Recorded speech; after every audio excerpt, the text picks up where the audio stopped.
A city that has survived everything. Empires rose and fell here. Its streets were once battlefields. It burned in a fiery war and lay in ruins. And then it was divided by a 155-kilometre-long wall that tore apart not just the city, but the lives of its people. And yet after all this, it hasn't just survived, it's become different. Today it's home to nearly 4 million people and stands as one of the most free-spirited places on Earth. A city of art, music and nightlife. Legendary techno clubs that pulse until dawn. Street art where creativity knows no boundaries. And over 1,700 bridges. More than in Venice. Now they symbolize unity. This is Berlin. But all this is just at the surface. Another Berlin is hidden beneath the city. A network of old bunkers, tunnels, abandoned subways and underground rivers. All of this was a silent witness of its dark past. And today we'll go down there, into the depths of underground Berlin. Let's see what secrets this city holds beneath our feet. What lies beneath Berlin?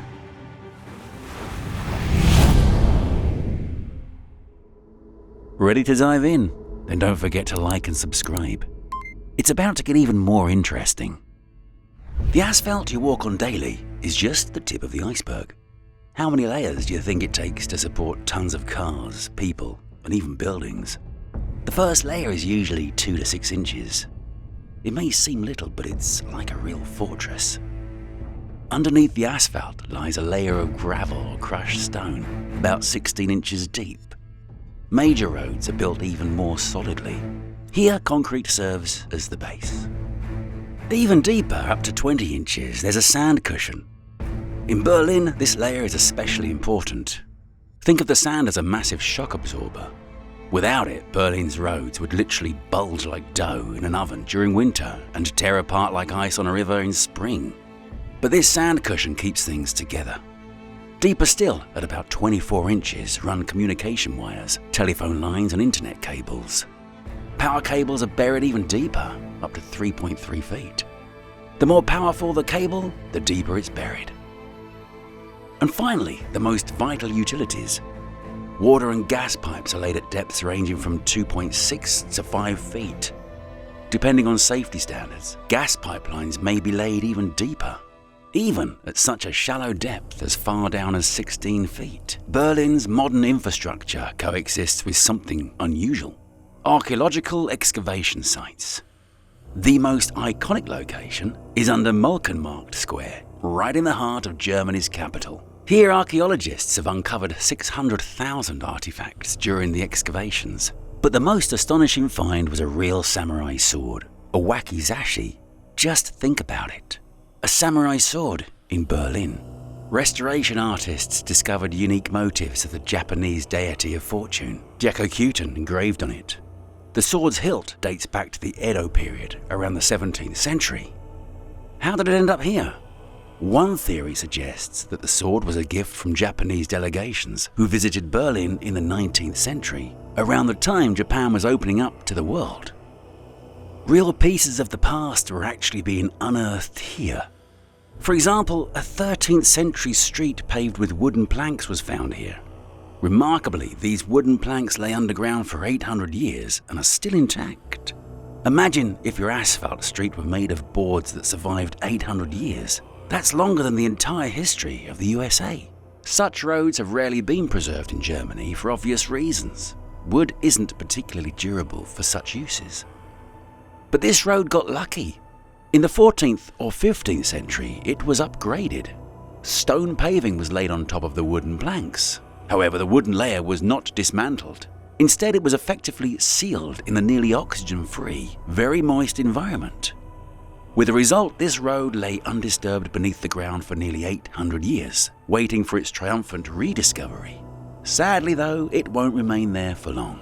Having survived underground for 8 centuries, it will soon make way for modern infrastructure, gas lines, electricity, and the construction of a new neighborhood.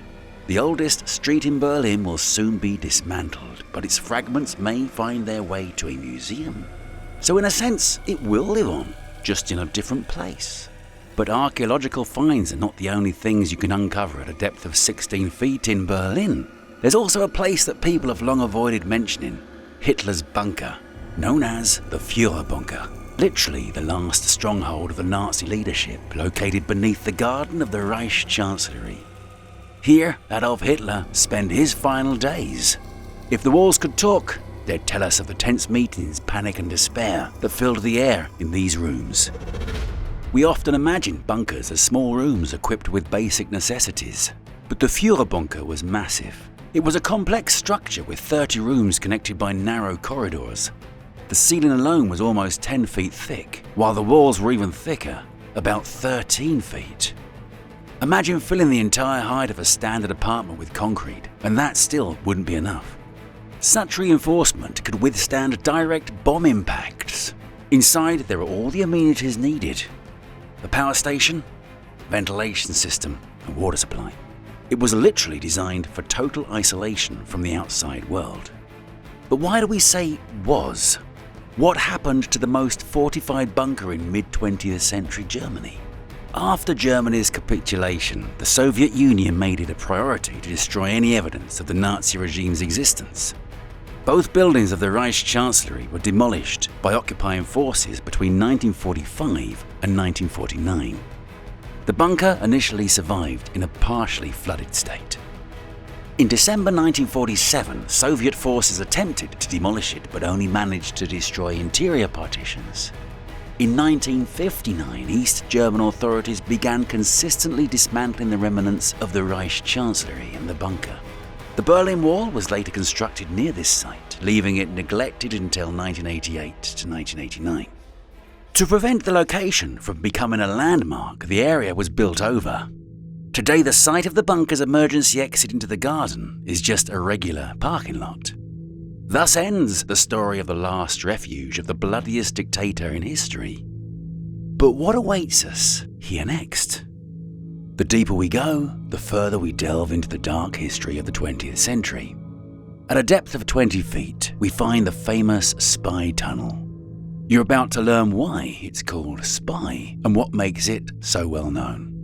During the Cold War, Berlin was divided by the infamous wall, which split the city into western and eastern parts. The eastern part was under the control of the German Democratic Republic, GDR, a part of Germany controlled by the USSR.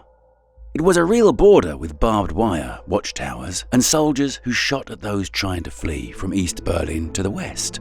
In the midst of the Cold War, divided Berlin became the stage for one of the most daring espionage operations, Operation Gold. In 1953, the CIA and Britain's Secret Intelligence Service came up with a plan to build an underground tunnel approximately 1,476 feet, 450 meters long, stretching from the American sector of Berlin into the Soviet sector. The goal was to intercept Soviet military telephone communications and set up a wiretapping system.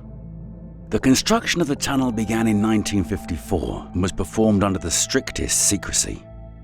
The tunnel was equipped with the most advanced eavesdropping technology of the time.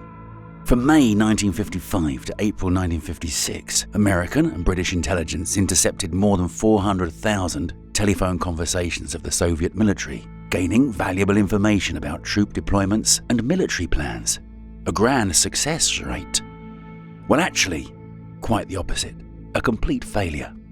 The operation was doomed from the start. With the help of double agent George Blake, Soviet intelligence got information on the West's plan right from the start. Soviet leadership decided not to expose the tunnel immediately so as not to reveal their agent. Instead, they fed the intercepted telephone conversations with carefully orchestrated disinformation. In April 1956, the Soviets decided it was time to end the charade and made it appear as though they had accidentally discovered the tunnel. Naturally, they promptly held a major international press conference and sparked a massive scandal, publicly condemning the actions of the US and the UK. But the story of the tunnel didn't end there. It simply changed its job, becoming a museum exhibit. Wait, what? They built a museum underground just for this tunnel? Quite the opposite. The tunnel was actually dug out, brought to the surface, restored, and displayed at the Allied Museum. However, not all 1,476 feet, 450 meters of the tunnel were preserved. but just 39 feet, 12 meters. This is the story of how far intelligence agencies were willing to go in their shadow games during the 20th century, and how divided and tense Berlin became the epicenter of global espionage intrigues. We'll soon return to the tragedy of the divided city, but for now, let's continue our journey downward. At a depth of 26 feet, 8 meters, lies a place that feels like it was made for an apocalyptic film. This is the Kudamm-Karree multi-purpose bunker facility. Here we don't see echoes of the devastating World War II, but rather what was left from preparing an even more terrifying war, a nuclear one. The multi-purpose facility was built in the 1970s, at a time when the fear of nuclear war was nearly at its peak. The bunker was designed to withstand a nuclear blast with an epicenter of just 1 mile. According to some reports, the thickness of the walls and ceilings ranges from 12 to 23 inches. The total area of the shelter is 37,566 square feet. Behind the 16-inch, 40-centimeter thick entrance doors, there are several airlock-style chambers, each designed for up to 20 people. In the event of a disaster, everyone needed to follow a strict survival protocol. Upon entering the bunker, all of those sheltering would have to strip naked for decontamination, take a shower, and then put on a special uniform. After that, each person would be assigned to one of the narrow bed spaces, which were placed no more than 23 inches apart from each other. 4-tiered beds fill up most of the space. If panic, an epidemic, or another incident were to happen, the bunker could be divided into 2 equal zones using a partition. And of course, no walking around was allowed. The sheltered had to remain in their designated spots. One would need to get the staff's approval to simply stand and move around. And what about comfort? Sounds like a joke. The amenities were minimal: basic toilets, washing rooms, medical offices, and a tiny kitchen. The only food available was cold canned goods. Fresh water was supplied by reservoirs and a deep well, while air was filtered through special ventilation systems. Energy was provided by diesel generators designed to last exactly 14 days. And what happened after that? Well, actually nothing. The air and electricity supply would be cut off in 2 weeks, and the people would be forced to leave the bunker. Surviving outside remained a very uncertain prospect. Thankfully, this fallout scenario wasn't meant to be, but the place where history froze in anticipation of disaster still sends chills down your spine. Let's continue our descent, and almost immediately we come to some tunnels stretching as deep as 33 feet. Sewage systems. Not exactly. These are rivers, but there's a catch. In Berlin, the first waterway that likely comes to mind is the river Spree. It flows through Germany's capital, passing by the Reichstag and Museum Island. It stretches for 250 miles, with 28 miles running through Berlin. But what is it doing underground? Historically, the Spree frequently flooded the city, causing significant problems for its residents. Imagine a city underwater with streets turning into rivers. The solution: in some areas the riverbed was deepened and reinforced, while smaller tributaries were buried underground. Yeah, right under the ground. And this led to a whole network of canals and underground aqueducts. But at least the Spree hasn't disappeared from the maps, unlike some other rivers. The Becker is an example of a river that has literally vanished from the city's map. Historically, it flowed through the southwest of Berlin, but in the 19th century it was buried underground. The reason was simple. Urban development requires space, and an open river hindered construction. Today, the Becker's riverbed is partially hidden in drainage tunnels, and its waters flow in the Teertunnel. All that remains of the Becker are the memories preserved in the names of streets and neighborhoods in Berlin. Another river is the Punker. Stretching 18 miles, it begins in Brandenburg and runs through northern Berlin. Unlike the Becker, the Punker has survived, though parts of its riverbed are also hidden underground. In the 19th century, the Punker literally became a garbage canal, where industrial waste was dumped. To prevent epidemics and further pollution, some sections of the river were enclosed in pipes.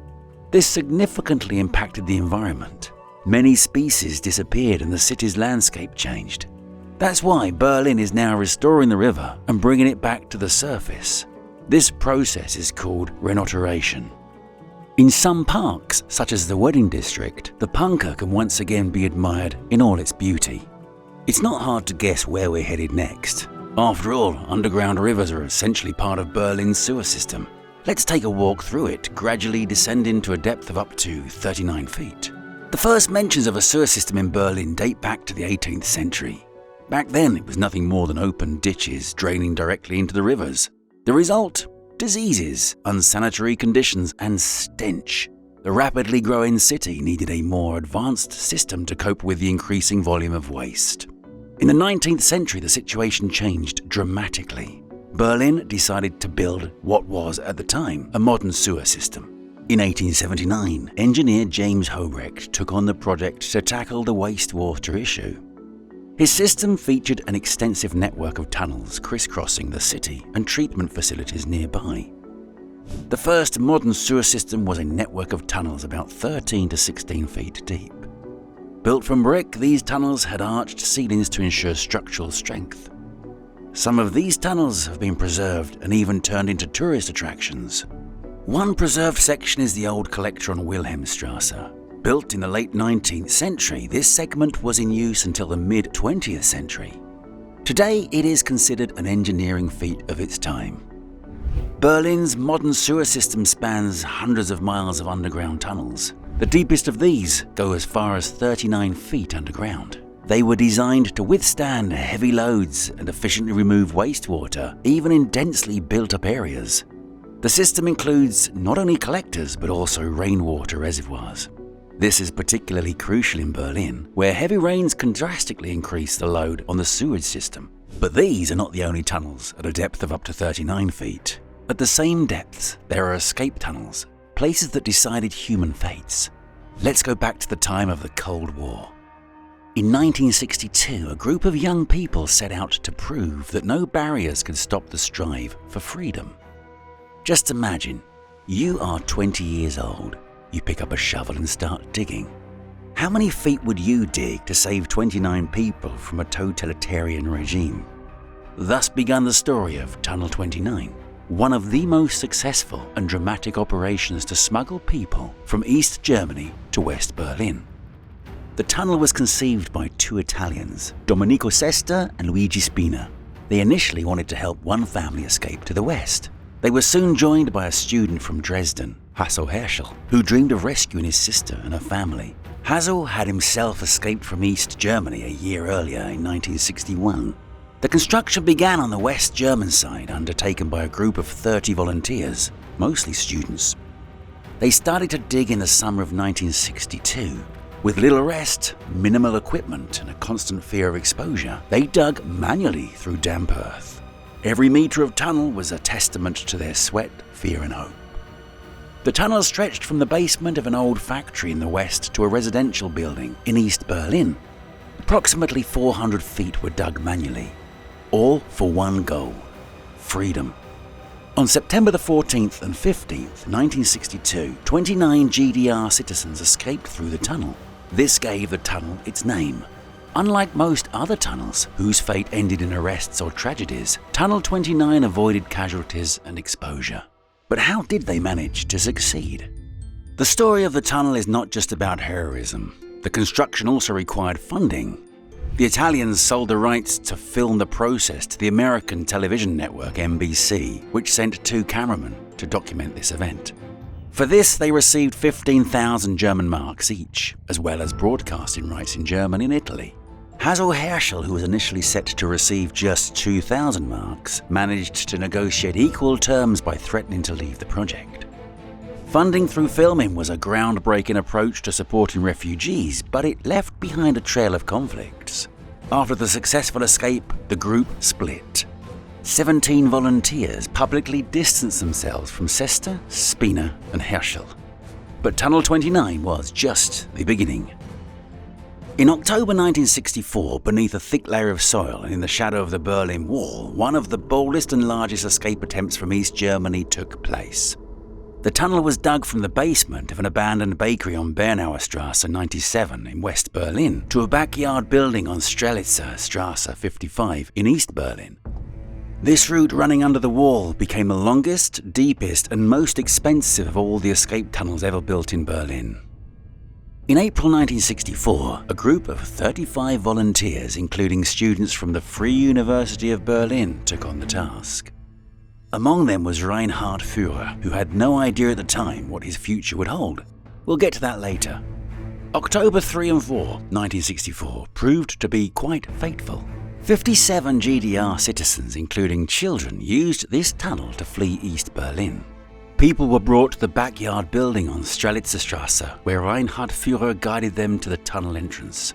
The organizers, referred to as couriers, had contacted 120 potential escapees in advance. However, among those planning to flee was a Stasi informant from East German intelligence.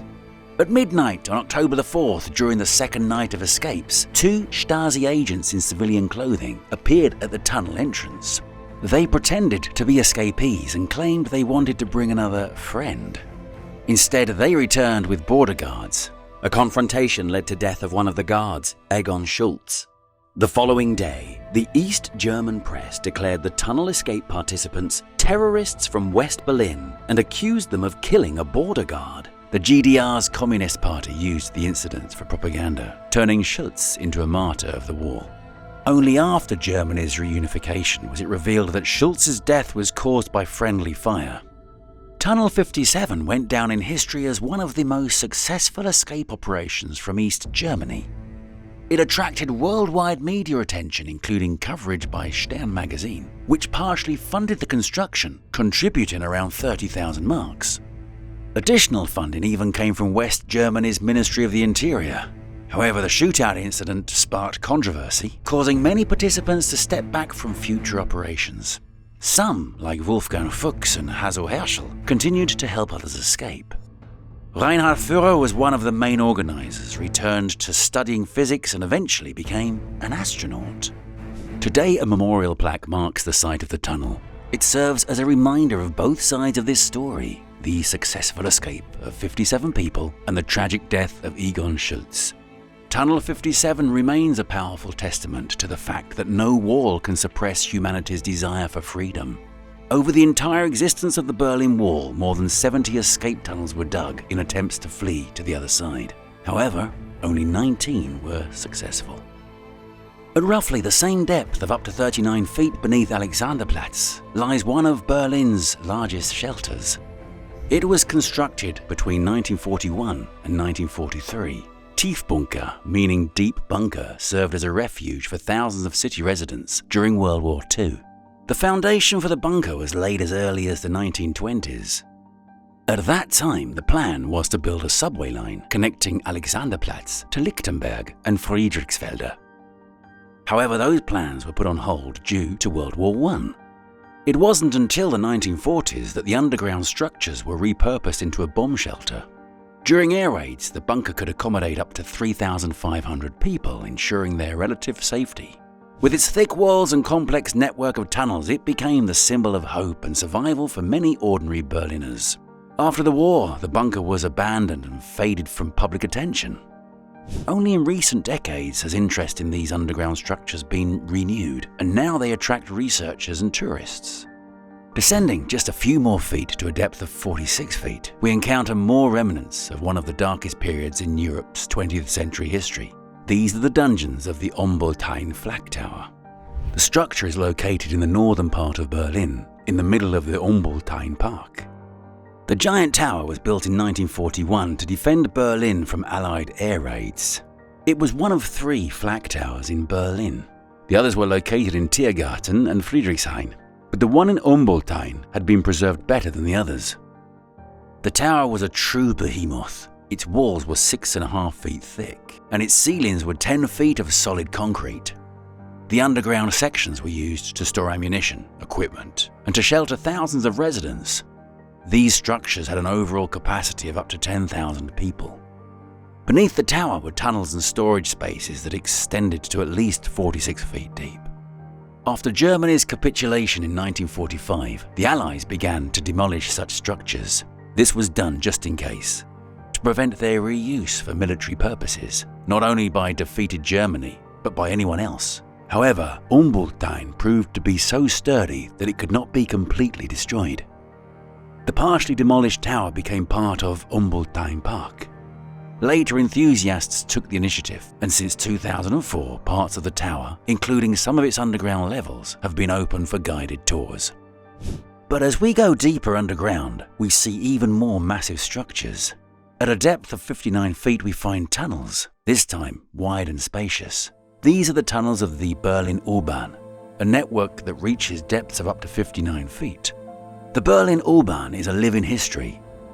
Opened in 1902, it was the first subway system in Germany and marked the beginning of a new era in urban transportation. Additionally, it was one of the first subways in continental Europe. The idea of building an underground railway was proposed by the renowned engineer Werner von Siemens, the founder of the Siemens Company. In 1880, he suggested constructing underground railways, but construction didn't begin until 1896. Today, 80% of the subway runs underground. However, the first section was built not only at ground level, but also elevated on viaducts.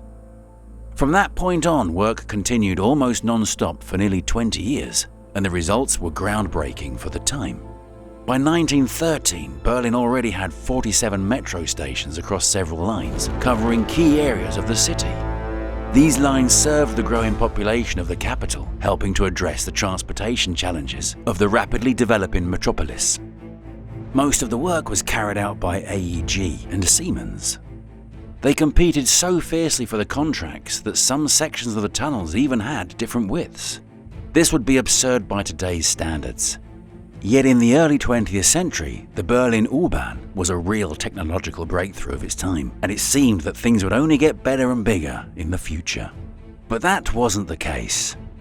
World War I brought these ambitious urban planning dreams to a halt for an entire decade. It wasn't until January 30th, 1923, that the first new section was finally opened between the Hallisches Tor and Stettinger Bahnhof stations. The subway continued to develop, even though it was a significant challenge for the Weimar Republic, as Germany was called after its defeat in World War I. By the late 1930s, the metro network had become one of the most advanced in Europe. Particular attention was paid to the aesthetics. Stations were adorned with mosaics, decorative columns, and elegant signage. However, in 1939, metro construction came to a halt once again due to World War II. All resources were redirected to military needs, and the tunnels themselves were prepared for a new, much grimmer role. With the onset of World War II, the U-Bahn was not only a network of transport arteries, but also a shelter for city residents. Tunnels and stations were repurposed into bomb shelters. Take, for instance, the Gesundbrunnen station. At first glance, it looks like a typical subway station. However, back in the 1930s, long before World War II began, the first shelter system was constructed in the basement of the station's northern vestibule. When the war started, efforts to create bomb shelters intensified dramatically. The deep location of the station's tunnels made it possible to transform the large empty spaces left during its construction into fully equipped bunkers. This led to the creation of 4 large bomb shelters along the station. One was located between the tunnel ramp and the basements at the corner of Ramlerstrasse and Badstrasse. The second was built in the southern vestibule. The third was in the northern vestibule. The fourth was above the dead-end tracks north of the station under Blockplatz Square. These shelters were designed to accommodate thousands of people seeking protection from Allied bombing raids. Thousands of Berliners descended underground to escape the constant air raids. After the war, it took years to rebuild the metro. Some tunnels were abandoned while others were repurposed as storage facilities or temporary housing. After the war, Berlin was divided into spheres of influence, and in 1961 the border became a physical reality with the construction of the Berlin Wall. But what happened to the metro? Its lines crossed the entire city, so was it put on hold? No, the subway continued to operate, but the way it functioned may again send chills down your spine. The metro, which once connected east and west, now also became a line of division. Some lines that started in the west passed through East Berlin territory. Stations located in the eastern zone were closed off. They were welded shut, with full lighting switched off. leaving only a dim illumination and security. These ghost stations, which were called Geisterbahnhöfe, remained haunting symbols of the divided city for years. For residents of West Berlin, passing through such sections of the metro was a moment filled with unease and a stark reminder of the city's division. Trains raced through dark tunnels beneath East Berlin, as if to remind passengers that just a few feet above them, people were living under strict control. The Friedrichstraße station held a special role. It became a kind of border checkpoint for crossings between East and West. The entrance on the eastern side was strictly controlled, and the station turned into a real barrier between the two parts of the city. Yet even under these conditions, the metro remained a symbol of hope. It reminded people that despite political barriers, the city continued to exist as a unified whole, if only underground. Today, the Berlin U-Bahn comprises 9 lines stretching over 90 miles with 175 stations. Each year, U-Bahn trains cover 82 million miles and transport over 500 million passengers. One of the deepest stations is Alexanderplatz, the lower level of the U8 line. It lies at a depth of approximately 59 feet. However, it's not the only one. Several other stations are at around the same depth. Overall, parts of the Berlin U-Bahn are like museum exhibits themselves, serving as reminders of the fascinating and, at times, deeply tragic history of this city.